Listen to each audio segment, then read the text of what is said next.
Hello everyone! A few days ago, when I talked about what else I saw in November, I mentioned that I had decided to do a separate video to talk about this show, now that we've finished it, and here it is! Over the last 2 or 3 months, I think we started in September, my parents and I have been making our way through Colditz, the 2-season, 28-episode series that ran between 1972 and 1974.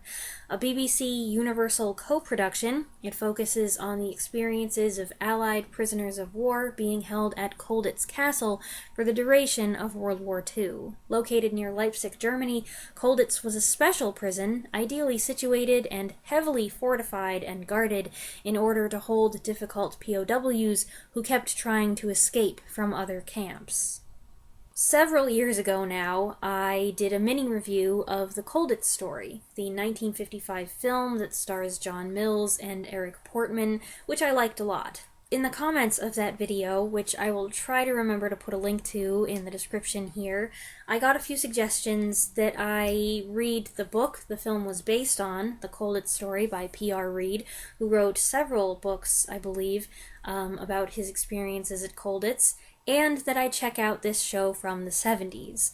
The more recent TV series from the mid-2000s was also mentioned, but the recommendations were primarily for this show.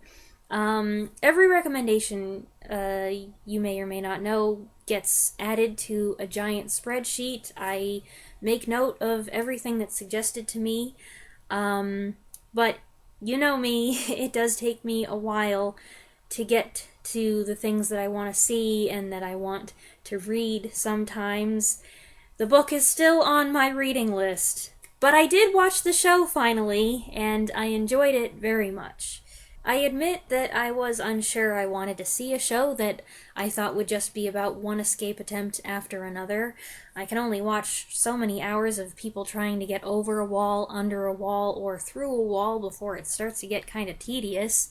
However, there's a lot more than that going on here. While there is a prominent focus on escape planning and escape attempts, it's just as much about the culture at Colditz, conflict among prisoners, tension between the prisoners and their captors, and individual hardships on both sides.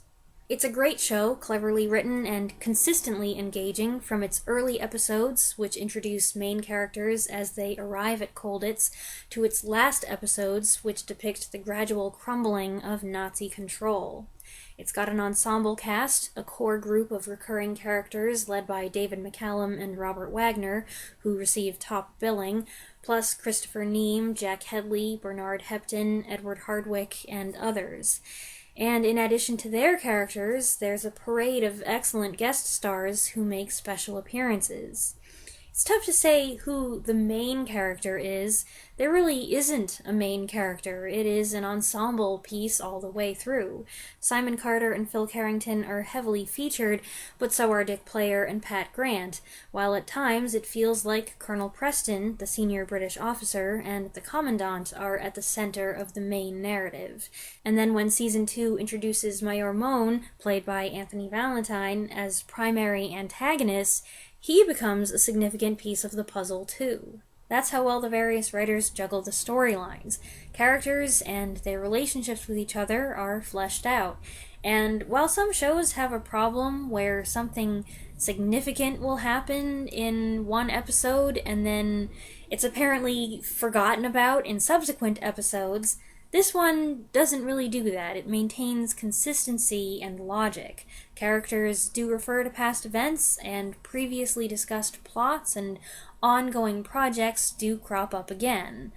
A big example of this, I was so relieved when they checked back in on the glider plan, because for a little while there, I was afraid it would turn out to be an abandoned plotline. The show does a remarkable job, I think, in a relatively short amount of time. The episodes are only about 50 minutes long, showing the complexity of the personalities involved. That includes humanizing the enemy. And I'd like to add that I appreciated how much German the British actors playing Germans spoke, which added greatly to the authenticity of their performances. And when they spoke English, their German accents were very consistent. I don't know how good their German was because I don't speak German fluently myself. I know a little bit of German, enough to follow along with what they were saying even when it wasn't subtitled. But it sounded good to me. And they weren't just playing Germans with British accents either, which is something that you run into sometimes in World War II movies and TV shows. It's like, you'd sound just like the British characters. Colditz is under Wehrmacht control for the time being, but if word gets out that too many prisoners are escaping, the Gestapo will take over, and nobody wants that. The Commandant's and Hauptmann Ullmann's desire to maintain Wehrmacht control and not give the Gestapo cause to intervene is in the Allied prisoners' best interests as well. So, the two opposing sides end up having to make certain agreements and concessions to keep things peaceful at Colditz.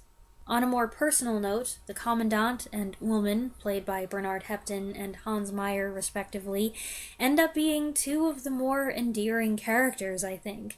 Ullmann is someone you kind of end up changing your mind about, and you can't help respecting the dignified Commandant, who has a genuine desire for fairness and justice, and feels the weight of responsibility for all the men under his supervision. I found it impossible not to feel sympathy for him in the face of personal tragedy, and not to feel concern when his own welfare is threatened. Even when it came to Major Mohn, who's a fervent Nazi with a sadistic streak, I wasn't completely devoid of compassion. There's a moment in one episode where he climbs up a long flight of stairs to reach the library at the top, and when I realized that he was pausing outside the door to catch his breath and steady himself because the effort was a strain on his war injuries, my first thought was, oh, that must have been really difficult for him. That's rough. And then I was like, wait a minute. Hold on, stop. What are we doing here? Don't you go making me feel sorry for this guy. He's terrible. Really, though, every part is well played here. I think my favorite characters were Colonel Preston and, I guess, Dick Player. Colonel Preston because, I don't know, he was a chill leader, but he also had presence and authority. He looked out for his officers and commanded their respect, and could also converse with the Commandant man to man. He was quick-thinking, had a dry wit, and didn't hesitate when matters demanded firm, decisive action, like the time he was refused an interview with the Commandant, so he quit as senior British officer on the spot, leaving the British without leadership and giving the Germans a massive headache. Anyway, there's just something about him I found appealing. And Dick Player ranks highly because he was smart, stealthy, and more dependable than a lot of the other guys. Plus, it was amusing how often he ended up eating on camera, and how voraciously he always went about it. It's hard to say what my favorite episode was, but there was an especially strong streak in the middle of Season 1 that had one great episode after another. Lord Didn't It Rain, where Dick Player makes a successful but ill-fated attempt to sneak out of Colditz. The Traitor, where the prisoners hold their own court-martial. I found this to be the most stressful episode. Bribery and Corruption, where Colonel Preston receives tragic news from home. And Tweedledum, which was the most heartbreaking episode by far, where an inmate pretends to be insane to secure a release from Colditz. That was the toughest one to watch, but so well done. There weren't really any bad episodes. Even the one that I liked the least, because it made me so angry, had a very good ending. That was one of those cases where something bad is going on among the prisoners, and first you're like, tell Colonel Preston, he'll fix it. Then you're hoping that Ullmann, or the Commandant even, will pick up on it and fix it. And then, as a last resort, you're actually hoping that Major Mohn, who's always watching and always suspicious of everything, will catch on and do something before something terrible happens. And I was like, I can't believe this! I'm actually rooting for the bad guy to intervene! I have just two, not criticisms, but observations. One is that, in spite of deteriorating conditions, insufficient food rations, etc., the prisoners looked awfully good at the end. They didn't appear hungry or unkempt, and their clothes, which some of them had been wearing for 4 or 5 years, were still in very decent shape. I think that they ought to have looked a little thinner and more bedraggled, at least. They're just a little too neat and clean. The other thing is, I wish there was another episode, perhaps, as a follow-up. I spent so much time with these guys, and I like to know what happens next. I want to know if all will be well with Simon when he's finally back with his wife. I want to see Colonel Preston reunited with his 2 little kids, and what happens with the Germans. I guess it's a good sign that I wanted it to go on a bit longer, and the way the viewer is left to wonder about the future is not unlike how the real situation turned out, with these men going their separate ways and probably never seeing each other again. But for my own satisfaction and entertainment, I would have liked the narrative to go a little further. Anyway, those are my thoughts on Colditz. I really enjoyed it. My parents enjoyed it. It's great entertainment, and I definitely recommend it to anyone who's interested. All of the episodes, as of this moment, are available to watch on YouTube. As is the case with anything on YouTube, that is subject to change.